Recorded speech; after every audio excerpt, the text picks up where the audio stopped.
Hey guys, in this month's top 5, I'm going to be sharing with you my most anticipated releases for 2018.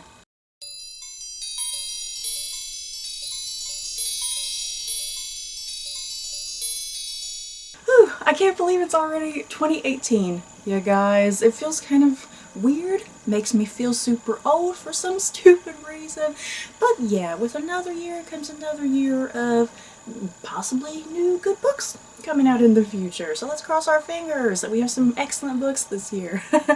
So yeah, this top 5, my most anticipated releases for this year. Let's get going. At number 5, I have The English Wife by Lauren Willig. And I'm definitely very excited to read this. So far, my only experience with Lauren Willig has been her Pink Carnation series. And that series, I've talked about it numerous times in the past, but the Pink Carnation series is historical fiction taking place during the Napoleonic Wars, and it's about romance and spies, stuff like that, you know. And yeah, that series I believe was 12 books in total. I freaking love that series. But that's just it. It was 12 books, one series. So I'm very curious and interested to see something else from Lauren Willig. I know she has wrote some other standalone books in the past, but I have yet to get to those. So I don't know. I feel like I want to try to make The English Wife my first standalone from Lauren Willig for some reason. But yeah, The English Wife, this is also historical fiction. Seems like that's Lauren Willig's thing right there, historical fiction for right now.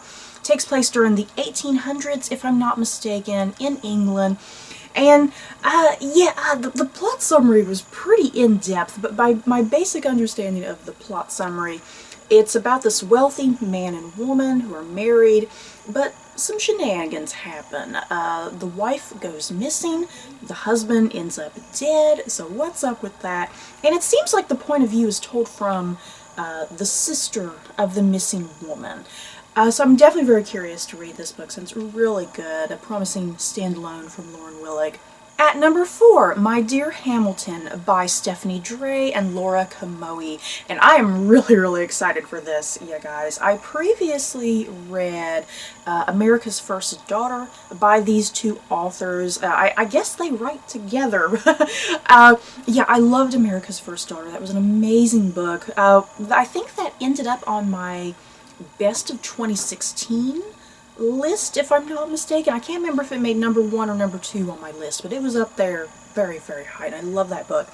And yeah, My Dear Hamilton, it's another book by this duo of ladies, and if you can't tell from the title, it's focused on Alexander Hamilton and his wife, Eliza Schuyler, I believe her name is. So of course, we're taking place somewhere during the American Revolution. I think maybe perhaps before and after and during the American Revolution. And I'm definitely very excited to read this. Like I said, America's First Daughter, one of my faves from 2016. Hopefully this book does not disappoint me. At number 3, I have Wires and Nerve, Volume 2 by Marissa Mayer.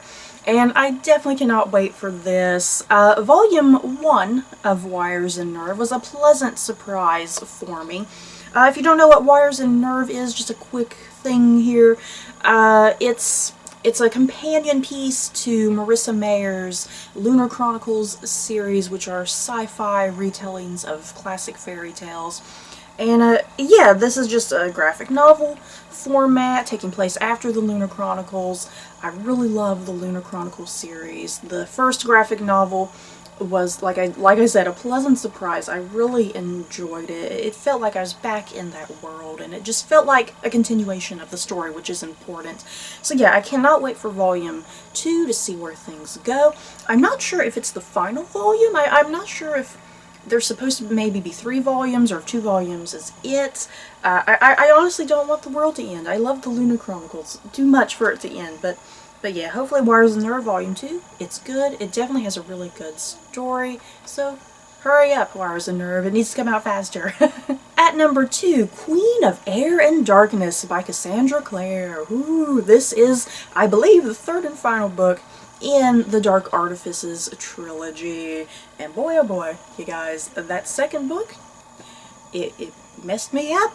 It was so good. Talk about a cliffhanger. I cannot wait for this third and final book. It should, I'm hoping it's satisfied, you know? I hope it has a very satisfying conclusion, but I feel like it's going to have a very emotionally devastating conclusion. I feel it coming, you guys. I feel it coming. And yeah, since this is the third and final book in this particular trilogy, I can't really give you much of a plot summary other than the fact that this is part of the Shadowhunter universe, but taking place over in California with that group of Shadowhunters. Cassandra Clare, you better not let me down, because so far these first two books have been very, very enjoyable. And at number 1, my most anticipated release for 2018 is I Was Anastasia by Ariel Lawhon. If you guys have been with my channel for a while, you know that I love all things Russian history, especially Imperial Russia and the last of the Romanovs. And yeah, I'm very, very excited for this book. It's a standalone historical fiction. I think taking place the 1920s or 30s, somewhere around then. And it's about the mystery of Anna Anderson. And if you have no idea who Anna Anderson is, it was a lady who she washed up in like a canal or a river or something. She was taken out of there. She was kind of delirious and not making much sense, but once she kind of came to, she claimed that she was the Grand Duchess Anastasia Romanov. And as we all know, the Romanovs were all brutally executed, but this lady claimed that she was Anastasia Romanov, and people bought it. People believed it for the longest time. I think until about the 80s, I want to say. I cannot remember, but I think once DNA testing became a thing, they tested her blood, and then that's when it was revealed she wasn't really Anastasia Romanov. She was just some wacky lady claiming to be.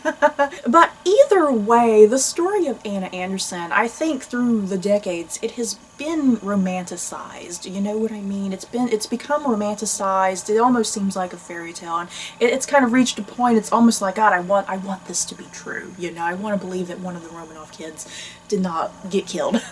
So yeah, this is definitely my most anticipated book for this year. It sounds really thrilling and exciting, probably emotional, and yeah, has there been any historical fiction written about Anna Anderson? I'm not quite sure. I know there's been like television movies made for her, but I'm not sure if there's been historical fiction for her. So yeah, crossing my fingers that this is good. So that's it, you guys, for this month's top 5. In the comments below, I want you guys to share with me what your most anticipated releases for this coming year are. And yeah, there's so many, you guys. There's so many great books coming out this year. I had to narrow it down to 5. So yeah, let me know what your most anticipated are this year. And are you curious to read any of my recommendations? Just let me know down below. So that's it for this video. I hope you guys enjoyed. Don't forget to like, comment, and subscribe. And if you like this video, you may like these other videos. Bye, guys.